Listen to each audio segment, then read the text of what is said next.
we need to stop doing that. He doesn't even really podcast. He doesn't even really podcast. He likes podcasting. He definitely never finishes any of these books.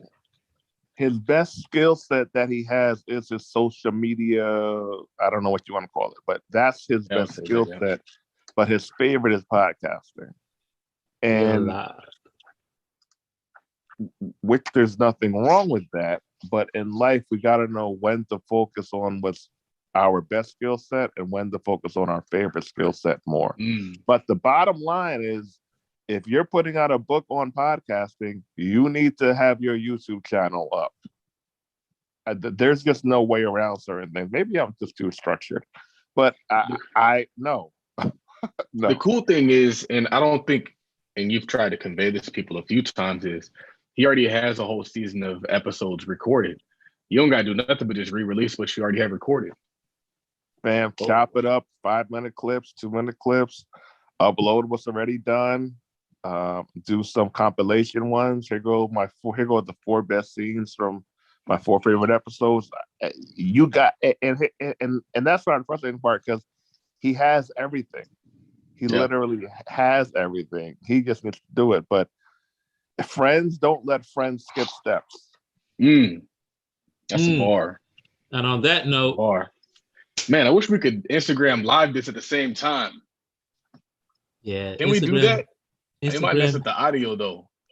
It will mess up the audio. It won't be totally clear, but you can give it a try. I wonder. Friends don't let. We just gotta turn our speaker down. As long as we have our speakers down, we should be okay. All right, I'll turn mine down a little bit. All right, I'll start the live. Are we on YouTube? Yeah, we are live. Shout out to YouTube. Tweet Talk. Tweet Talk. Great episode. Feels like 5 something. Episode 121. Ooh, yeah. This is your host, Raphael Husbands, with my co-host, Charles Oglesby III, JD. And we are back. The Tweet Talk Black Wealth Podcast, where we talk about building black wealth. Episode Rams House. Shout out to Cooper Kupp, man. I honestly thought Matt Stafford should have been the MVP because he took control of that whole drive. But I like Cooper Kupp. You know, the NFL is a league of makeups. So quite honestly, Cooper Kupp should have been the NFL MVP. And so I think they gave him the Super Bowl MVP to make up for that fact. And also, a lot of people are criticizing that 3rd down pass interference call, but the real pass interference happened to play before it. And so sometimes refs have to give you a makeup call where they call a penalty where it's kind of not a penalty to make it for the penalty that they obviously missed. So everybody complaining about the PI call, check the play before, which was obviously PI. Nevertheless, Rams House in the building. Welcome to the podcast. I'm waiting for y'all to tap join so y'all can join. All right, let's do it. We're gonna do the whole thing. So earlier we were talking about y'all gotta join the live, man. Me? I can't do both because I'm on my phone, so I can't do both. All right, Raphael, you join at least. I gotta grab my. Dang it! Hold up. We're trying to do too much, y'all. You know, this Florida thing is gonna be dope, man. I'm looking forward to it. I'm looking forward to it, man. Get people out of their heads and onto the internet. Out of your head and onto the internet. Yeah, man. Like think about life is getting older. So I'm 40, right? In April. So technically speaking, 40. I'm halfway in the grade. Just numbers wise. I know people, oh God, don't hold like that, but I am. It's the numbers. I'm okay with it. And you start to reflect a lot. I don't know if it's me or just life or whatever. And it's not a crisis because I really enjoy my life. My biggest problems are like really small compared to life. Like I have a really good life. It's really balanced. I love having friends like y'all who I can work with and talk about life with and just shoot the shit with. And I feel bad for people, and of course, this is a paid event, this isn't volunteer work. But I feel bad for people who are living in their heads because I look at and a lot of them are fly, they're smart, they're good looking, they got charisma, they have great energy, and they're just so stuck in their heads they don't get in the game. And then life is just passing them by year after year, month after month. They could be making another $20,000 a month, another 10 grand a month, another $100,000 a month. Could be helping out. Homeboy came on the call earlier. He called me a notary legend in the game. A notary legend in the game. I don't know if he's taking my class. I don't know about any of that stuff. But me being out there allowed him to have a positive impact on him, whether it be monetarily or not. And he can come on and just say, yo, you're a notary legend in the game, Dre. I appreciate you. But I couldn't do that, Charles and Raph, if I'm living in my head. I'm so glad I accepted a long time ago public failing. Being okay with it. The streets need you to get out of your head and get into the internet. It's interesting because I was in Detroit and somebody walked up to me, and I was in Detroit at the game with somebody that I met on the internet. And then as they're sitting out there, Erica Williams, she's in the rafters and she's like, hey, Charles, what's going on? So she comes down and we're talking. Oh, sure. We go back into the stadium to take a picture. As me and Erica are taking a picture, some dude is like, hey, are you Todd? And wow. I was like, yeah, what's going on? And we start talking about like the course and all that stuff. And then I post the picture and somebody else who was at the game who knew me was like, I was there too. He was like in the same section. And I was like, it's crazy. Like we're in a whole different city and you're in a stadium and it's just people there that know you and know your work. And that's the beauty of it, man. Dang, Raphael. But it all started. But how did it all start, Charles? It started with you offering value to people. You allowing people to do free sponsorships on your podcast to get the ball rolling. You being on other people's podcasts, you saying yes to damn near everything. To having two podcasts. Like all these things don't just happen. It's the 10X, man.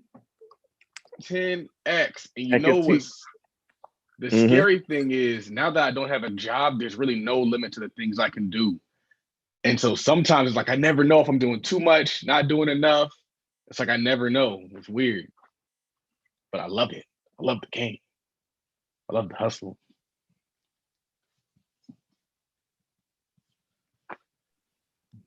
What I rap? Was that the one who messed up the audio, Charles? I don't know what's going on, man. I guess we're not running a live simultaneously unless he's going to hear me. Yeah. I'll try one more time. So Raph and I were you were on an investment call because we are partners in Chris Senegal's investment that we found out last week. Shout out to Chris Senegal. And I'm in the chat. I typed something. And Raph says, oh, Brother Dre is here. Oh, no, yeah, that was funny. Charles is a partner in there too. Charles then on that too.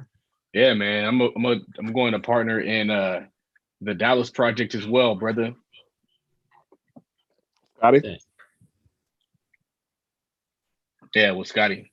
Yeah, I'm gonna hop in that too. And it's just ironic, right? That Raph and I, we do this together. We're on my YouTube together. We're in the mastermind together. And then we're in the investment group together and then everything together. And you realize that the circle of people, it's a lot of similar faces, which is why it's so important to do good friggin' business. Not perfect, but do good friggin' business because you're going to see the same people over and over and over again. So that's why you want to keep your stuff as tight as possible. Keep your stuff tight because, and it honestly, it's kind of a relief to work with the same people over and over again because you know what you're going to get. Mm-hmm. Yep. True that. Episode 121 of Tweet Talk the Black Web podcast, and we bring him back one of our earlier guests, Andre C. Hatchett. I think last were on here, I think it was episode 34. That long ago? I haven't been here Yeah. since then. Yeah. Holy shit! This is just the second time you're with us. Oh, that's nasty. But happy to be here. But yeah, we gotta increase that. Oh man, I thought it was way more than that. Yeah. The people need Andre Hatchett. Mm-hmm. I thought we were trying to do like a segment. You know, this might sound crazy, but I'm trying to create a television network, which means we need an abundance of content.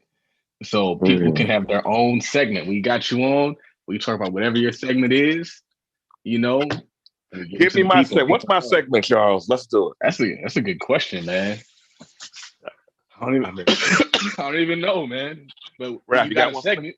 Your segment is whatever you want to make it.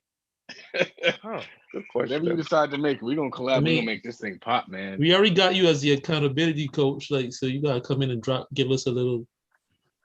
All right, let's do that. Yeah. So this is the accountability segment of the podcast. My accountability tip or tips are: it's better to have 2 things on your to-do list that you get done than 10 things on your list and get nothing done. Right. It will feel better emotionally to have the 10 things on the list because you get to see it. It's a bunch of stuff, and you'll feel good and you'll feel great about it. But I tell you this, the 2 things add up and the 2 things build momentum. Mm-hmm. And then if you look at the people in our group who take small steps, Charles, over the past, how long? Oh, I've been here a while now. September? Consistently? Yes. It has been a while.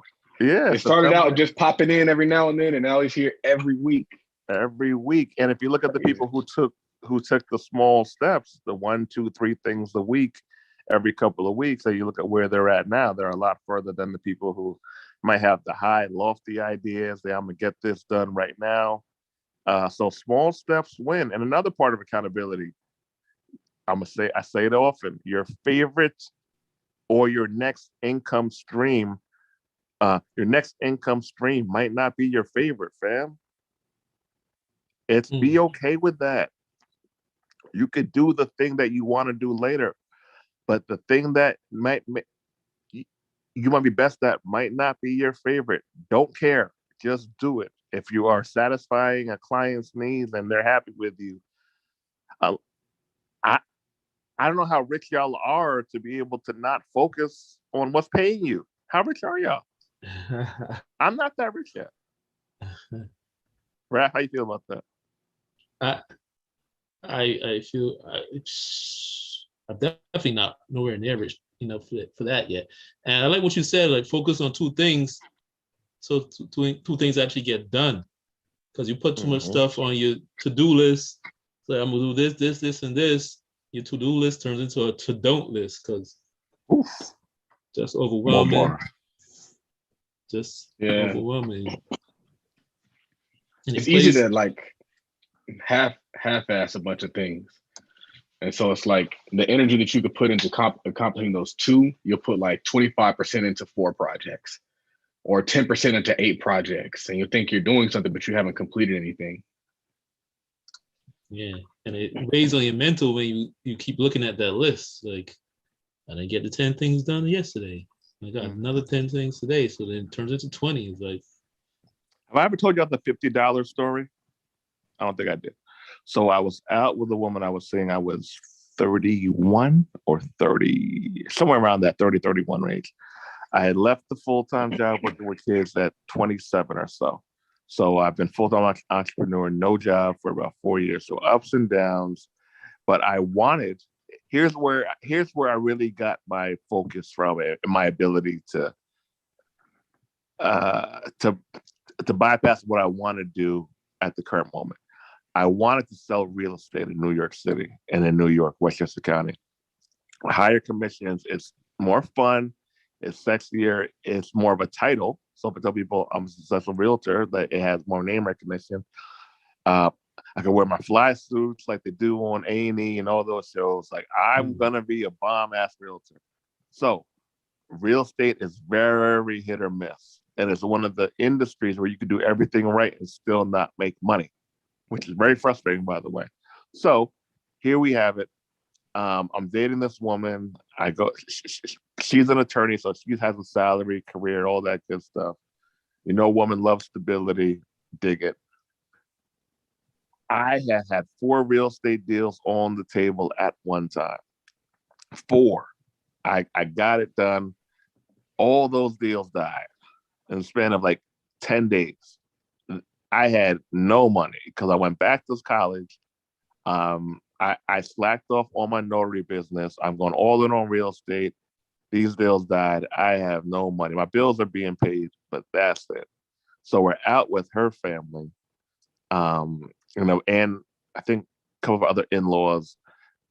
And I was trying to get out of not going, but for some reason I went, which is really dumb. And I didn't have enough money to pay the bill or our portion of the bill, which is about $50. It was nothing crazy. It was about $50. And at that moment, I had a gut check time, right, Raph?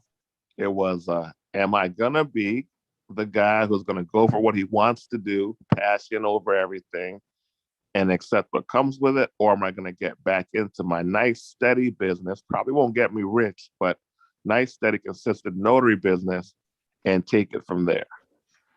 I said, I am not the guy who is comfortable with being broke and not having $50 to pay for me and my girl's tab in front of her family. I'm not that guy. So when you see me talk about pushing passion back at the back end and delayed gratification and all that stuff, it's because of shit like that. Because I never wanted to experience that again. So my least sexier, but my consistent as hell notary business, which if I'm full time with it, or then was at least $300 to $500 a day.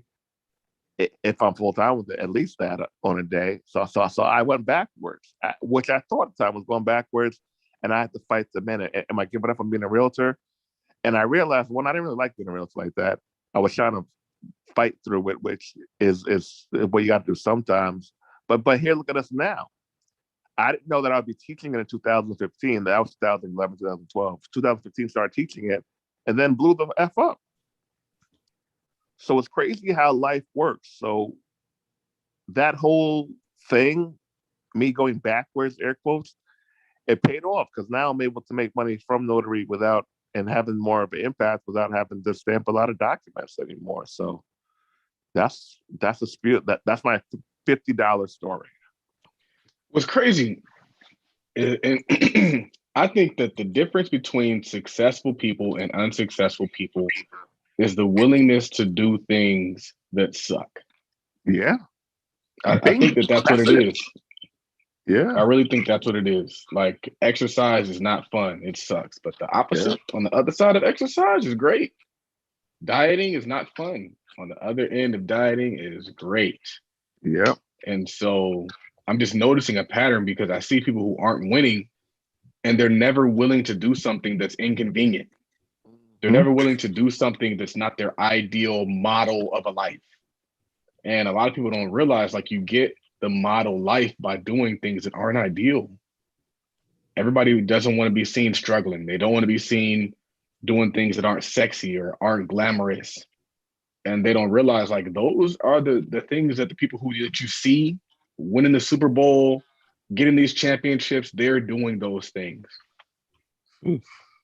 Yeah, and not only, and this is hard for me too. Like, not only do you have to do the stuff that sucks, but you gotta be willing to suck at stuff in the beginning. That's good. And I don't like that, man. I do not like sucking at stuff. It's tough to get through. Well, I mean, the thing is like, we all suck. I think it's just a matter of not caring more about what you want as opposed to what people are going to think or say. And Andre, he said it very eloquently. I've never been able to say this way, but it's like, why do I care about the opinions of people who aren't doing anything for me? Literally, I can't name anybody who's volunteering to raise my children.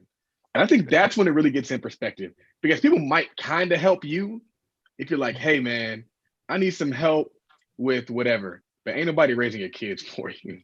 Yeah. And I think that's when it gets into perspective, where it's like, bruh, like, this is where it gets real at that point. Damn, Yeah. that's real. Welcome to Tweet Talk, the Black Wealth Podcast, where we talk about building black wealth And dissect tweets. and dissect tweets. And Andre, introduce yourself to the people for those of you, the few people on the planet that don't know your name. My name is Andre C. Hatchett. I am a mobile notary legend, as Brian said in the group. It's on video. That's will the intro loop from that. now on. That's the intro. Nah, but 39-year-old, 40 and 60 days. Looking forward to it. Entrepreneur, hardcore, pro-black, mobile notary veteran, pioneer, 3-time self-published author. And trying to do my small part to push the race forward, brother. Like if I summarize it, that's who I am. I'm trying to do my part to push the race forward in my own way. Find some love along the way, make an honest dollar, and get some property. Right. Now, we were just talking about doing things that suck and being willing to suck at stuff in the beginning. And be sure to follow us on Twitter, guys. Follow myself, Raphael, at Work the Money Life. Follow Charles at Real Todd Billion, and follow Andre Hatchett at Andre C. Hatchett. That's with 2 T's. Thank you, sir. Now, speaking of sucking and all kind of stuff, you had a tweet, Dre, where you said, in these crazy times, you really need to be patient with yourself. Yeah. I was sick. I had COVID last week, and I was just out of it. And that's personal stuff going on too. And I said, I need to just take a nap. I need to literally just take a nap. And I've earned the right? I have staff. I have a lot of staff. I have things in place. And I just needed to just give myself a break for a little while, mentally and physically, because I just couldn't really get around like that. I didn't have COVID bad because I take black seed oil and a bunch of that stuff every day. So I was able to bounce back pretty fast. But something told me just to chill a little bit. And I listened to it and I was glad I did. And I remember sometimes feeling guilty about taking some me time or chill. But that's why I've worked so hard. That's why I've put these systems in place. That's why I have email marketing consultants. So I can take off or semi-off when need be. And the grind is important. The grind is a must, but I've earned the right to be able to chill at times. And I was fighting my own guilt with it, but I got over it. Mm-hmm. You know, what's interesting is I think sometimes as entrepreneurs, we think we kind of like think that we can't take a break, or we kind of become guilty if we want to stop working. And I noticed that, like, I work every single day. I'm pushing and promoting every single day. It's not a day that I'm not setting up automations, creating posts, writing captions, automating emails, creating graphics, creating reel. There's not a day that goes by that I'm not doing that. But I think that is a misconception. I don't know how to really phrase that. My thinking is that you can always jumpstart back up. So if you got to shut it down for a few days, that absence might actually make people want you more when you do come back. You come back. And so like, man, like, where was that fire? Where was that heat? Where were those posts? You know, I need that. I need those podcast episodes. But it's like, it's also kind of like a fear attached to it too. It's like, my fear isn't like losing a job anymore. My fear is having a job. So it's like the worst case scenario is I'm gonna have to go back to a job. I'm gonna have to answer somebody. I'm gonna have to show up at a certain time, leave at a certain time. And so I hustle to protect myself from that. And it can kind of be scary, but I still think that we're safe. I think that we're safe enough. We have a big enough brand. We have a big enough suite of products such that we can afford to take time off and still not go out of business. And then also we have the ability to create new things. so that we can take time off and still not go out of business. I mean, quite honestly, Black Friday weekend is enough with a lot was enough for us to be chilling. So I think that it's like we got to give ourselves some grace, man, and know that we don't have to be breaking our backs and killing ourselves. And I mean, even the Jewish principle, how they work 6 days and they don't work on Sunday. Chick-fil-A is not open on Sunday. And so it's like sometimes having that margin actually allows you to go harder when you do need to be going hard. Because sometimes if you don't take breaks, you be taking breaks while you're supposed to be working, taking longer naps than you should be taking and whatnot. So it's like it helps you stay focused if you give yourself that margin. Yeah, you don't take a break, your body will break down on you. Taking the break that you didn't want to take. Facts. I think you doing the football games, Charles, was a great thing for your life. I think so too. And it's also cool. I was telling my mom, I was like, when you're sitting in certain parts of a football stadium, you're around a different kind of people. So typically the people that are in my section are also business owners or professionals or executives. Yeah. And so it also kind of functions as that element. So it's downtime, but you're spending downtime around the people that you need to be spending time with, people who are going to help you advance your network and grow your business and whatnot. And speaking of the football game, for this episode segment of Black Billionaire Banter, where we talk about Black business moves and Black businessmen and women, one of the halftime performers, Mr. Snoop Dogg, recently purchased Death Row Records. Yeah, I saw that. That was dope. That is dope. Where he started. Didn't they sold Death Row to like Tyco or something? It was crazy. It was some random company owned Death Row. Yeah, some random company. I remember a couple months ago he was saying, "Oh, I approached them trying to buy it from them, and they wouldn't sell it to me. Well, I'm going to start shopping for other labels." And then out of nowhere, is like Snoop Dogg bought Death Row Records. That's gonna be crazy when he rebuilds that. Man, that's gonna be crazy money. It is, man. We always talk about ownership and all that kind of stuff. That's a major play. It's such a smart move too. Such a smart move. He had a new Death Row piece at the game and everything. Oh, that's cool. Yeah. And he opened up a store in Inglewood too. So that was a thing. I don't know what he's doing in this store. It's just like the Snoop Dogg store. So now I guess, I mean, I don't know all the details because they haven't really released the details yet, but I guess he'll definitely own the masters now to all the work. All that stuff that he didn't get paid for. I remember when he left Death Row to go to No Limit with Master P, he actually said he never got paid a single penny off any of his sales at Death Row Records from those albums. And his debut album, I would say Doggy Style. The gem there also is that sometimes if you can't buy the assets outright, just buy the company that owns the assets. Problem solved. That is a boss move. That's cold right there. I mean, his first album, Doggy Style, sold like 650,000, something like that in the first week. Before 50 came around, he set the record for first week sales for debut album. Yeah. I think it sold at least 10, 15 million copies total, maybe even 20 by now. It was cold. It was cold, man. It was a movement that him and Dre and them had back then, a whole full-fledged movement. But imagine he said he didn't get a penny off those record sales. That's wild. Say he lived in a house that Suge Knight's name was on it. He drove a car that Suge Knight's name was on. Right. And so like they're compensated.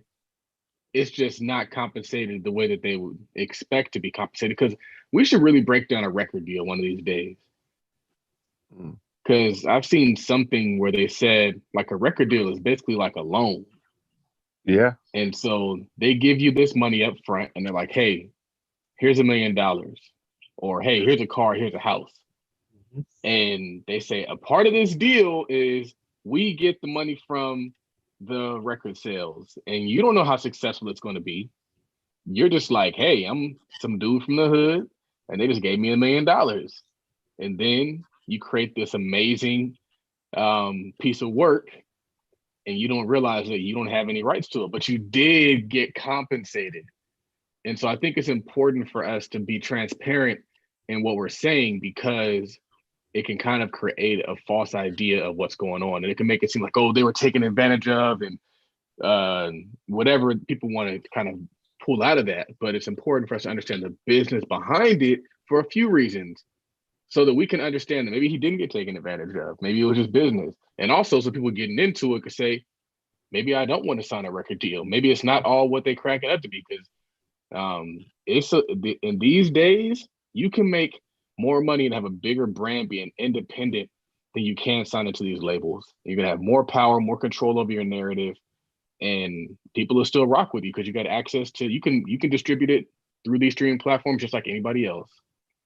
And that's the beauty of it these days. Beauty of ownership. Own or be owned for real. Right. How did you guys I thought you were gonna Oh, I'm sorry. I thought he was gonna talk about the I forget his name, but he was supposed to be buying a football team. I thought that's what you were gonna bring up. Did you see that news, Raphael? What are we talking about?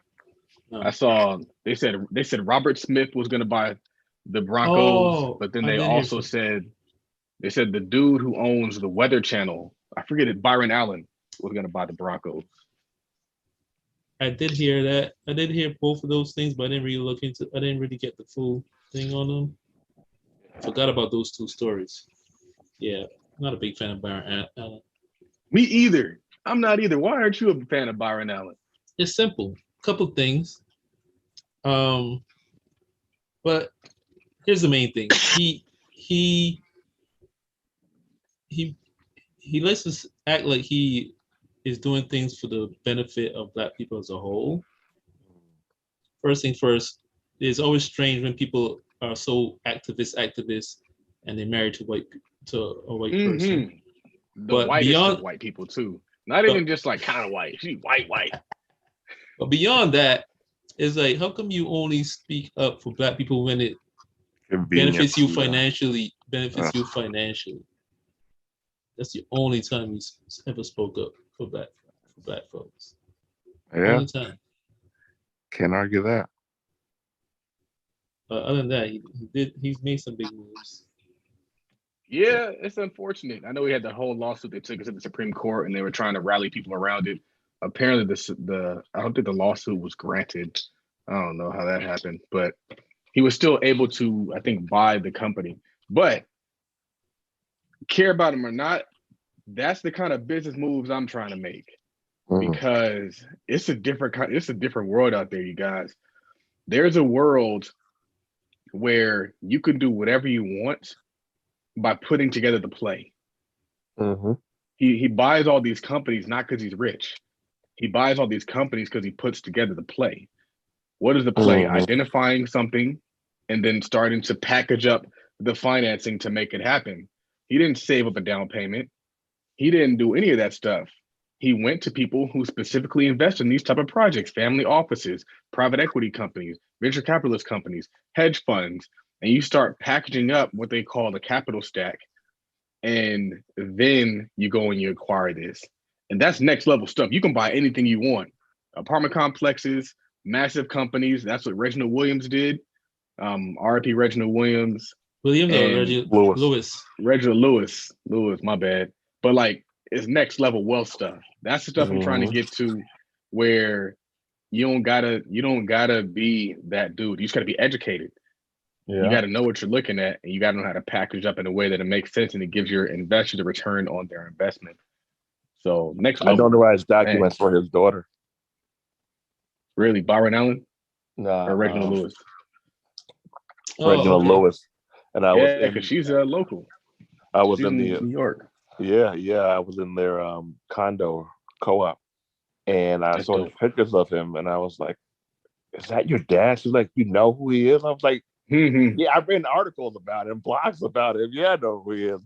And then she calls her sister. She's like, the notary Andre knows our dad, and we were emailing each other for a while. So yeah, it was a really cool story. But that's all come from living out loud. He's been gone, 20 years or so, or maybe even more than that. And I can go into his daughter's apartment, do business, and get the chills. Like literally, I'm out here thinking about, like, wow, like he's that dude all these years later. You can't become that dude by not doing stuff, fam. You gotta do some stuff. Some Win, scary lose, or stuff. draw. Do some How'd you scary guys like stuff. my man Scotty? He was on with you guys last week. Thanks for having him. How'd you guys That like was an inspirational conversation as well. Mm-hmm. I mean, the fact that he is living in a house that he built on some land that he bought, that was Cold, dope. right? The fact that he's been doing deals since he was 19. Cold. And then the fact that he is just like now putting together this huge project and they're building a lake, like Yeah. really cool stuff. So yeah, it was a good conversation. Yeah, dope episode. High level stuff. Y'all invest in Scotty Smith's fund. I love the way he's doing it. That's going to be big, man. I'm really excited about it. Yeah, for sure. If you're listening to that episode and you don't know what we're talking about Scotty Smith, developer in Dallas, who we interviewed on episode 119. He's building a development in Dallas of tiny cabins, luxury tiny cabins for short-term rentals in Dallas. You can find his crowdfund at smallchange.co. And just look for the retreat at Lake Noir. Check it out. Good stuff. Good stuff. Yeah. What's our next segment? Yeah, man. What's the next segment, Ralph? Where are these tweets? The next segment is, Charles, you said anyone who has a problem with you getting a bag doesn't need to be your homie. And we know Andre is always out to make his friends some money. I tweeted that a long time ago, man. It must have retweeted because I got that Hype Fury flying out. So Hype Fury brings up all my old tweets and it retweets it for me. So I can't give you all the game unless you're in the mastermind. But man, technology, like Nipsey Hussle said, technology has empowered us all. And I used to not really be big on these apps, but man, there's some apps and some websites that can take your business to the next level. You don't really got to hire employees for everything. Get you some apps, but still get you some employees. So I got some people that I got working for me. Hopefully I get a return on my employees. But really, it's that simple. And I think that sometimes when you have like an employee mindset, you don't understand how serious it is until you become an entrepreneur and you realize like it's live or die. So you could have a job and you could be around people that aren't necessarily supportive of you, but since they don't really control whether you make money or not, because they're not your boss, they don't cut your check, you don't really notice it that much. But when you become an entrepreneur and everything is a business opportunity, like everything, and that's why when you become an entrepreneur, you must be wearing your brand at all times. My business is all over my car, and I'm only going to make it even more on my car. Like, it's a different mentality. Everything is an opportunity. And so everybody that you touch should be flowing in line with where you want to go, because you eat what you kill and it's sink or swim out there.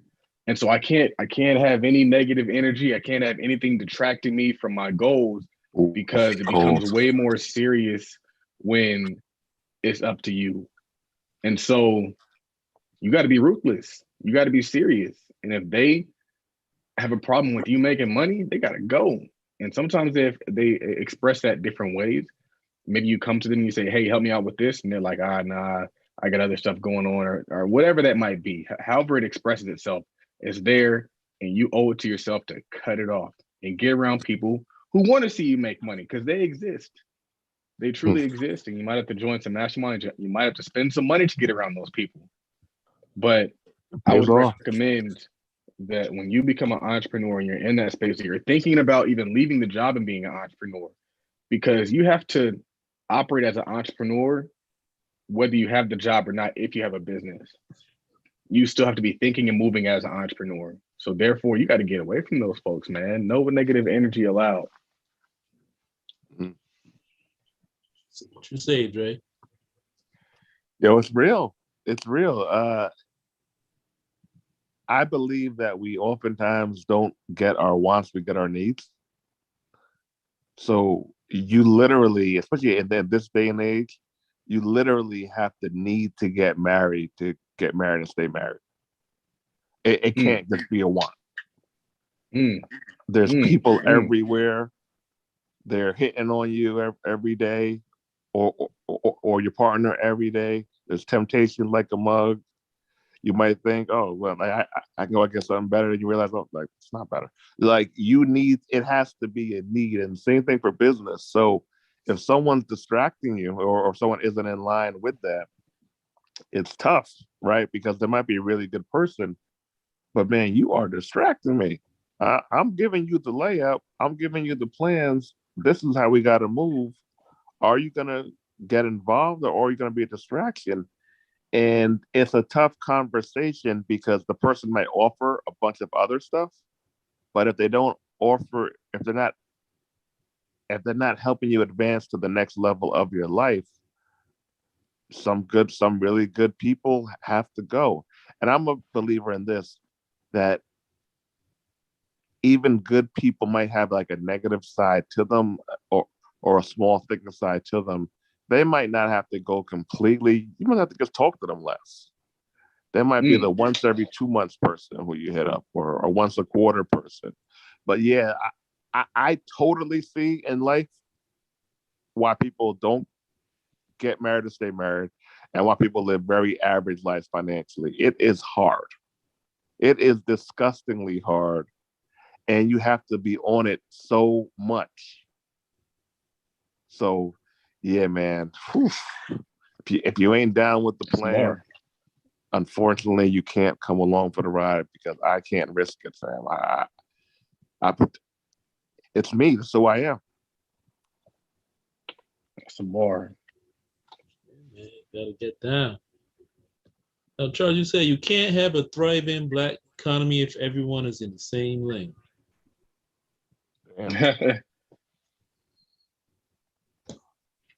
I don't know what inspired that, honestly. I really can't think of what inspired that. But I want us to diversify. I think it was actually watching. I was editing some content, and people might agree with me or they might disagree with me. And a lot of people, you'll say like, "Oh, competition." Like you go to the bread aisle, there's a bunch of bread places there. You go to a water aisle, there's a bunch of water companies there. But I think we have to think global. We have to think larger on the grand scheme of things.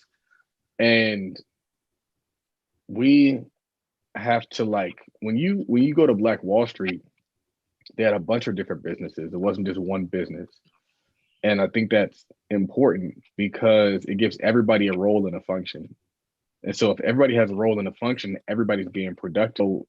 At a certain level, it's not just about the money.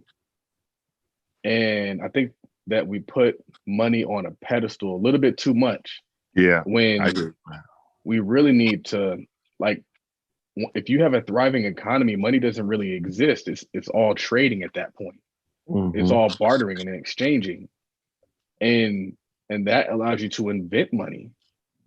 And so the reason why I bring it up is because I think that we have to reimagine things as a community. We can't just keep doing what's already been done. We can't just keep doing what we see other people doing. We have to reimagine things. And so you go to these communities and they have like a chamber of commerce, or they have like these networking groups, or they have these shopping centers. What do those things have in common? You can only have one dentist office in this shopping center. We can only have one dentist in this networking group. We can only have one dentist at the chamber of commerce.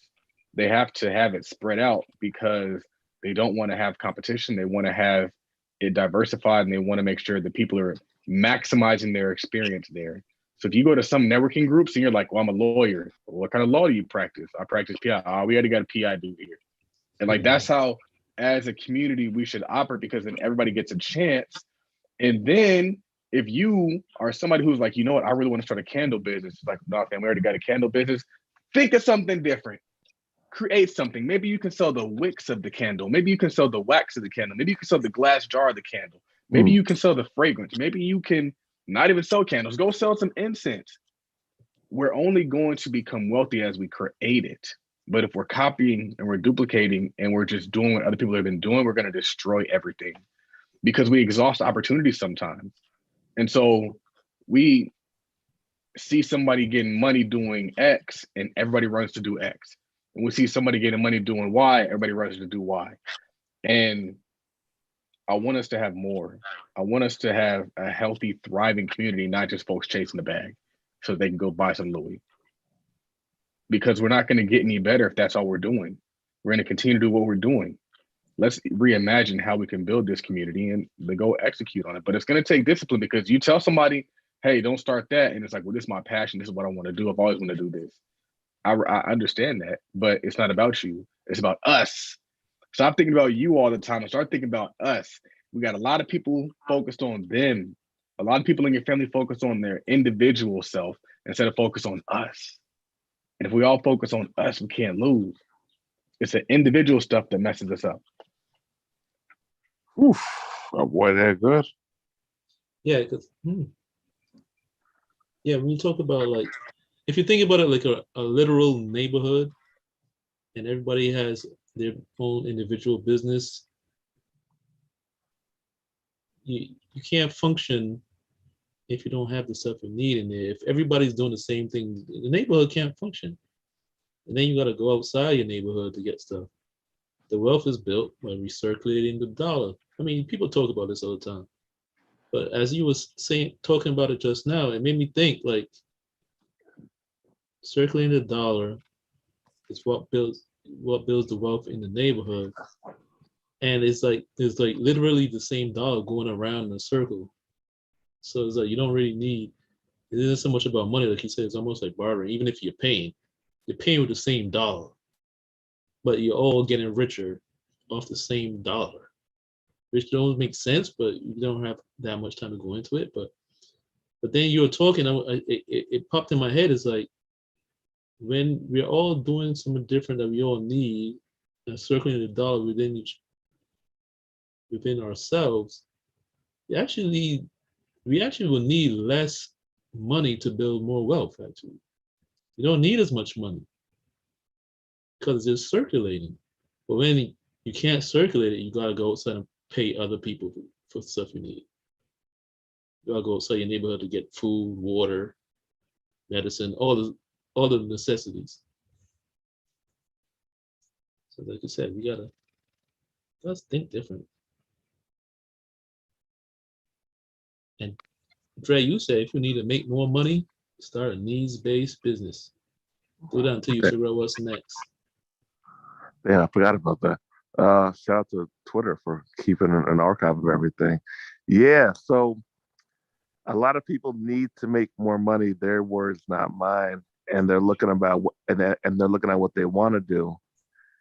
And I'm like, isn't it a shorter path to figure out what's needed and do what's needed, and then do what you want to do later? Very few people in our society have the privilege of not doing what they want to do work-wise. Above average looking or above average shaped woman and kids. That's just about it. Everybody else usually has to work, and that's just real, right? So I think Annalisa made a post or video or reel to shout out my girl Annalisa. She said, okay, 4 needed businesses or 4 businesses you could start for under XYZ dollars. One was mobile notary, 2 was her business, virtual assistant, 3 was a vending machine, I believe, and the 4th a cleaning business. You can correct me on that one, Raph. But if you need more money, do needed stuff. Do needed stuff, because what happens in life most times is people who become shortcut addicts, they wind up having to come back to what they should have started with anyway, rather than try to make this whole shortcut thing happen. Why not just take the long cut to get there and get your gratification a little bit down the line? I was considering not being in Georgia full time, and I look at it now, so I can go any state I want to live in. I can live in literally any state. I'm like, and I was thinking about that, like, shit, like that's pretty cool. I can buy a house in any state I want to live in. Not I can't buy a house in any city in any state, but I can buy a property in any state I want to live in within, let's say, 20 minutes to half an hour of where I really want to be. I'm like, damn, that's really cool. Huh. Can I say something really quick? Because that is Yeah. crazy. And I don't think a lot of people can appreciate that. That is so mind-blowing because it's not It's it's wild. unique. It's wild. And so I'm not location independent of the job because most of the money comes from the internet. And just to be able to have that privilege it's a wild thing to think about. So, but to get here was a lot of years of needed stuff. A lot of years of literally carrying around a printer in my car and printing out loan documents to notarize between classes at college when we go back to school at 30 plus, and me having a relationship that I'm trying to maintain with a high high income earning attorney, and me with my own bills and trying to figure out life. But all this needed stuff got me to where pushing 40, I can live in any state within 30 minutes of whatever city I want to in that state, in the country. So let's say that I can't do San Francisco, right? I could do Oakland. Let's say that I can't do Miami, which I can. I could do Brickell. So yeah, man, you need more money to do needed shit. Suck it up. Be an adult. You're an adult. You're not a kid. You got to do stuff to get there. Get your gratification later. So yeah, man, that's where that came from, bro. Being an adult. Real man stuff, man. I think nobody wants to hear that. People have been lying to people, man. People have been lying to people, which is why they think they can just skip past all these steps, la da da da da da da. I'm like, all right, you're gonna wind up coming back. People get mad at me sometimes too. We had a lady at the event that we did in Atlanta, Charles, Erica's event, and this lady, she said it. I don't know if you were in the room that time. She was like, "I was mad at you, Audrey." I was like, "Oh shit! Like, what did I do?" You told me that I wasn't ready for, or that I wasn't taking it seriously, and I was like, "Well, that right?" She was like, "Yeah, you were right." But now she was mad at me, but she put in the work, and here she is now, and she's popping. You know, but man, you got to put it in, man. What's interesting about Andre is a lot of times he's not telling you to do what he decided for you to do. He's pushing you to do what you already wanted to do, but you were kind of maybe too scared to do it or whatever was in the way. Andre didn't just come up with this plan for your life. And I was thinking about this with how Bruce moved to Atlanta. Bruce wanted to live in Atlanta. He needed somebody to get in his face about it and say, stop settling. You could do so much more here, leave. It was just blunt about it.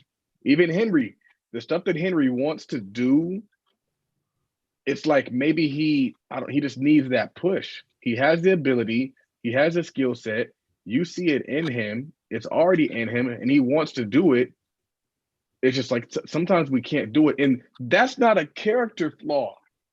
That's why coaches are necessary. That's why the greats have coaches.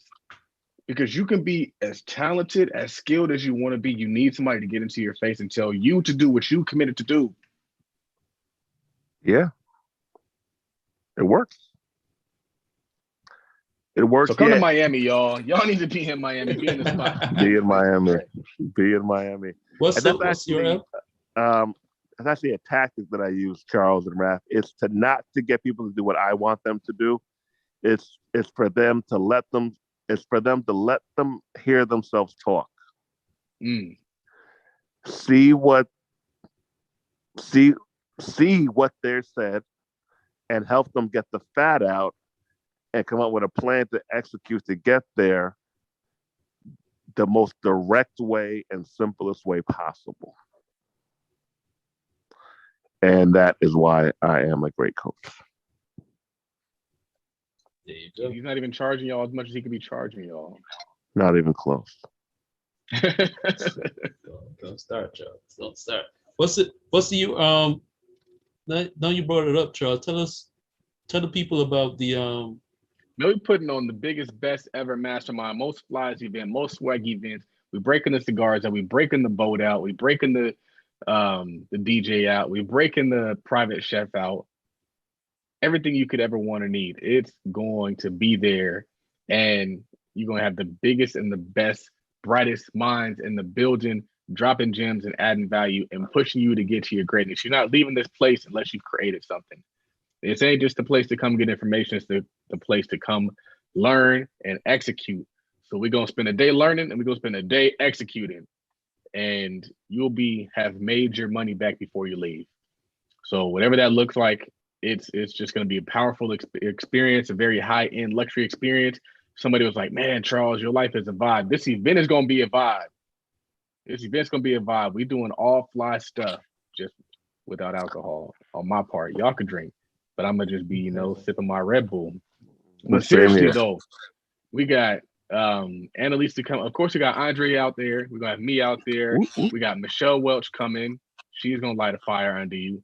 We got Annalise coming, and we also have Henry Amazing, and we're still adding more and more names. So don't sleep, y'all. It's gonna be fire. MyDigitalMillions.com, Charles. MyDigitalMillions.com. www.mydigitalmillions.com. Text digital to 909 403 4063. 909 403 4063. I haven't set up the automations for it yet, though, y'all. I've been lagging on that, but it's coming. But still, at least I'll know that you're in my contact list. So that when I do send out everything, you can get it. Right now, we have an early bird special, $1,500 for the first 7 people. $1,500 for the first 7 people, and after that, the price is going up. Let's go. $1,500 for the first 7 people. And this is capped. This is a capped event. This is not an unlimited event. Everybody cannot come. No. The house ain't big enough. It's nice, but it's not big enough for all y'all. MyDigitalMillions.com. That's what it is. What's your ticket, folks? That's why Well, April Raphael, 1st to the 4th. Yep, April 1st through the 4th. I think it's about that time, man. Yeah, we're gonna start wrapping this up. One last tweet from Charles. You say you make your money being a problem solver, not a problem discoverer. I don't know where I had this. I've said this before over and over again, but I don't know. I was thinking of something. Some idea. All my ideas are $1 billion ideas now. I'm trying to create an app, trying to do all these different things, but I can't remember what happened. I just know maybe somebody brought something to my attention, and it just reminded me that in a lot of instances, we glamorize the people who find the problem and advertise the problem. Like, hey, look, there's a problem here. I'm going to put that problem on the sign, and I'm going to walk around. I'm going to show everybody that there's a problem. And I'm like, let's start solving some stuff, man. That's where the creation comes from. I remember a long time ago, in response to all the police brutality, I was like, bro, why don't we just create our own private security company or a private police force? And people are like, you can't do that. Impossible, dude. And like, there's communities actually out there that have their own private police force. We can't think like that. I was watching TikTok, and TikTok was telling this story about the monkeys and the ladder theory. And so there's this theory where if you have 4 monkeys that were all brought out of the wild, and you put some bananas on top of the ladder, what happens is one monkey out of that 4 climbs up the ladder and tries to get the bananas, tries to get the reward. And what they do is they rain on all the monkeys. And so the monkeys are like, bro, whenever you try to get the bananas, it rains on us. So stop going to get the bananas. So they bring them down, they beat them up. And then They take one of the monkeys who got rained on and they replace him with the monkey who never got rained on. And so so another monkey, the new monkey, tries to climb up the ladder. And he, like, as he's going up, the monkeys who got rained on are like, nah, bro, when you do that, you get rained on. They pull him down and they beat him up. Anyway, it goes on and on and on. And you have all these new monkeys. None of them got rained on, but everyone thinks that if you go after bananas, you get beat up. I bring this up to say that in a lot of instances, we as a community don't do things because of what happened 60 years ago, what happened 70 years ago, what happened 80 years ago. It's like, bruh, like, you can't do that because if we do that, they just gonna burn it down. That's always the story, right? Why would we build Black Wall Street? They're just gonna burn it down. But we don't even know the full story. Most of us didn't even know Black Wall Street existed. We don't know the whole story.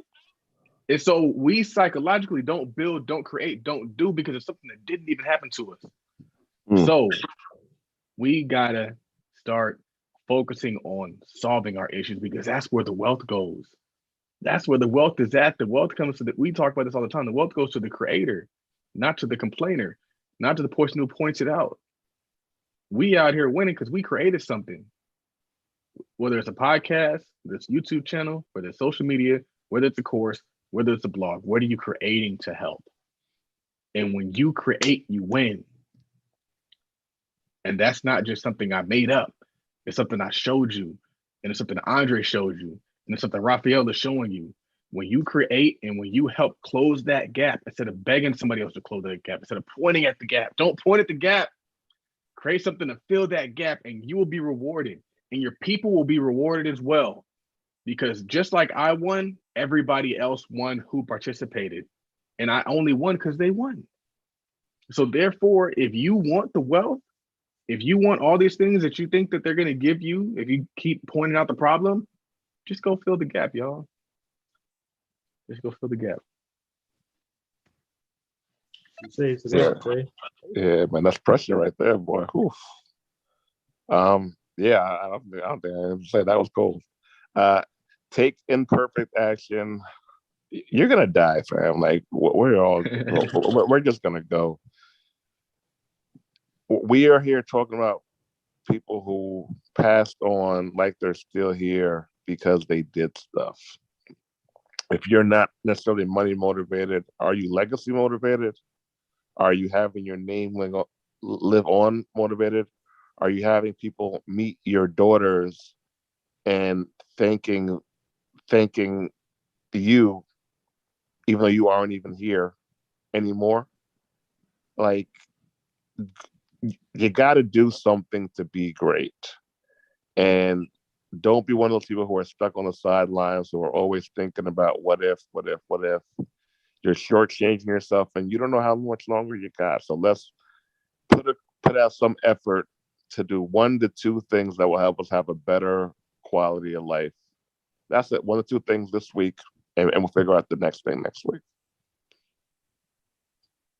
Yep. I mean, that's why you see these huge companies springing up in Africa as people solving their own problems and raising millions of dollars.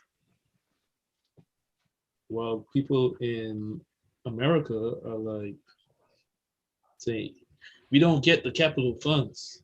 We don't get the funds, even when we have the companies. People in Africa are just like, I'm not waiting for funds. You just start and then they get the funds later. Millions of dollars, solving their own problems, creating fintech apps. Like, how are they creating fintech apps in Africa? And there's not like one company. There's like three. There's probably at least 3 that I've heard of recently that got millions of dollars in funding in Africa. People don't even have a lot of them don't even have computers. They just got a smartphone and they go from there. Or at least they start with a smartphone. You know what I'm saying? Like,